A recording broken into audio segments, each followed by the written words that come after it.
Chapter 4 of Anna Karenina, Book 4 by Leo Tolstoy. Translated by Constance Garnett. This LibriVox is in the public domain. Recording by Marianne. Alexey Alexandrovitch, after meeting Vronsky on his own steps, drove, as he had intended, to the Italian Opera. He sat through 2 acts there, and saw everyone he wanted to see. On returning home he carefully scrutinized the hat-stand, and noticing that there was not a military overcoat there, he went, as usual, to his own room. But, contrary to his usual habit, he did not go to bed. He walked up and down his study till 3 o'clock in the morning. The feeling of furious anger with his wife, who would not observe the proprieties and keep to the one stipulation he had laid on her, not to receive her lover in her own home, gave him no peace. She had not complied with his request, and he was bound to punish her and carry out his threat, obtain a divorce and take away his son. He knew all the difficulties connected with this course, but he had said he would do it, and now he must carry out his threat. Countess Lidia Ivanovna had hinted that this was the best way out of his position, and of late the obtaining of divorces had been brought to such perfection that Alexey Alexandrovitch saw a possibility of overcoming the formal difficulties. Misfortunes never came singly, and the affairs of the reorganization of the native tribes and of the irrigation of the lands of the Zaraisky province had brought such official worries upon Alexey Alexandrovitch that he had been of late in a continual condition of extreme irritability. He did not sleep the whole night, and his fury, growing in a sort of vast arithmetical progression, reached its highest limits in the morning. He dressed in haste, and as though carrying his cup full of wrath, and fearing to spill any over, fearing to lose with his wrath the energy necessary for the interview with his wife, he went into her room directly he heard she was up. Anna, who had thought she knew her husband so well, was amazed at his appearance when he went in to her.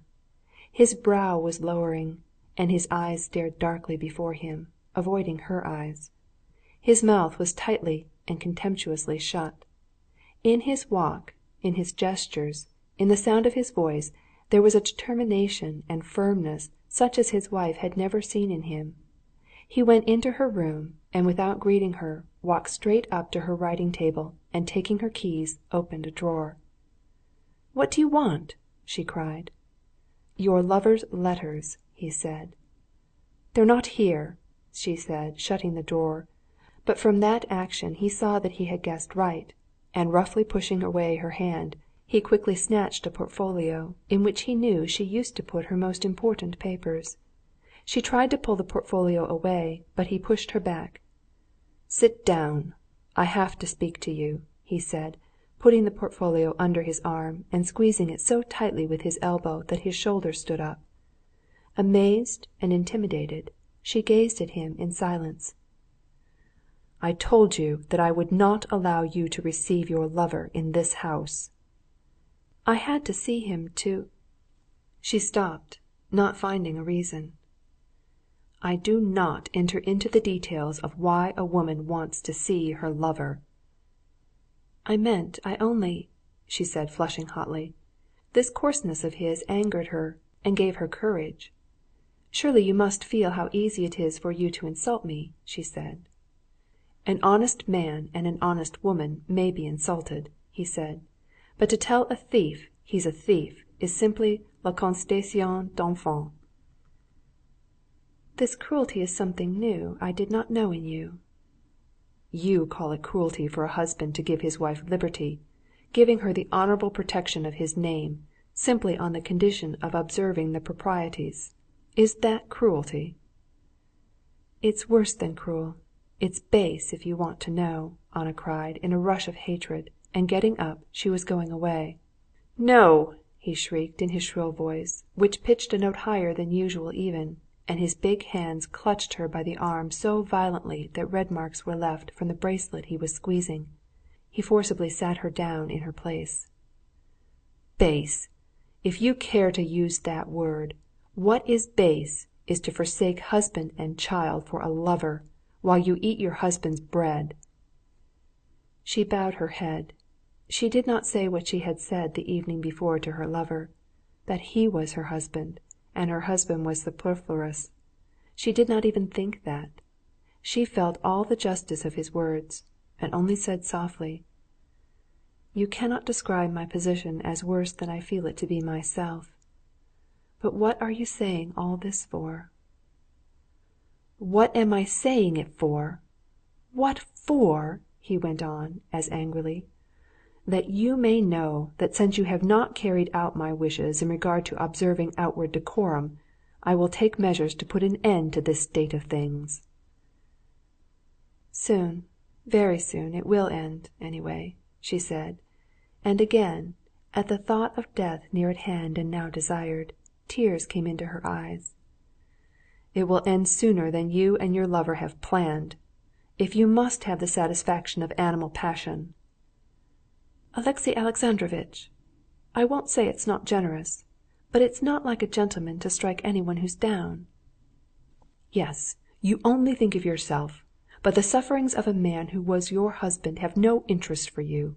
You don't care that his whole life is ruined, that he is thuf—" Alexey Alexandrovitch was speaking so quickly that he stammered and was utterly unable to articulate the word "suffering." In the end he pronounced it "thuffering." She wanted to laugh, and was immediately ashamed that anything could amuse her at such a moment. And for the first time, for an instant, she felt for him, put herself in his place, and was sorry for him. But what could she say or do? Her head sank, and she sat silent. He too was silent for some time, and then began speaking in a frigid, less shrill voice, emphasizing random words that had no special significance. "I came to tell you," he said. She glanced at him. No, it was my fancy, she thought, recalling the expression of his face while he stumbled over the word suffering. No, can a man with those dull eyes, with that self-satisfied complacency, feel anything? "I cannot change anything," she whispered. "I have come to tell you that I am going tomorrow to Moscow and shall not return again to this house, and you will receive notice of what I decide through the lawyer into whose hands I shall entrust the task of getting a divorce. My son is going to my sister's," said Alexey Alexandrovitch, with an effort recalling what he had meant to say about his son. "You take Seryozha to hurt me," she said, looking at him from under her brows. "You do not love him. Leave me Seryozha." "Yes, I have lost even my affection for my son, because he is associated with the repulsion I feel for you. But I shall take him. Good‐bye." And he was going away, but now she detained him.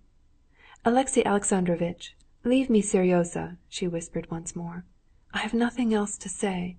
Leave Seryozha till my... I shall soon be confined. Leave him." Alexey Alexandrovitch flew into a rage, and, snatching his hand from her, he went out of the room without a word. Chapter 5